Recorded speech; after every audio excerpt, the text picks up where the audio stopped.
السلام علیکم سر. وعلیکم سب سے السلام. پہلے تو میں آپ کی صحت کے لیے بہت دعا گو ہوں، کیونکہ آپ بہت بڑا ذریعہ ہیں آج کے دور میں ہماری رہنمائی کا. میرا سوال یہ ہے سر کہ کیا ایک مسلمان عورت کے لیے جائز ہے کہ وہ یہ وصیت کرے کہ اس کے مرنے کے بعد اس کے آرگنز ڈونیٹ کیے جا سکتے ہیں، مثلا آنکھیں اور دل وغیرہ؟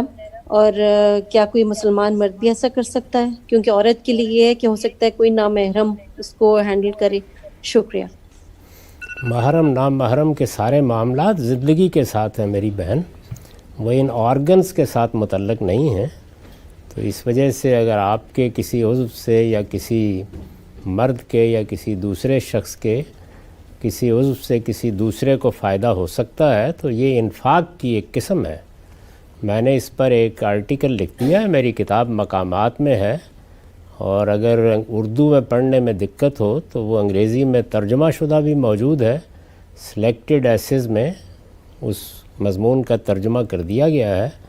جو اعتراضات ہوتے ہیں ان کا جواب میں نے دے دیا ہے اس کو پڑھ لیجئے. میرے نزدیک جس طرح آپ اپنے مال کے بارے میں وصیت کر سکتے ہیں اسی طرح اپنے جسم کے بارے میں وصیت کر سکتے ہیں.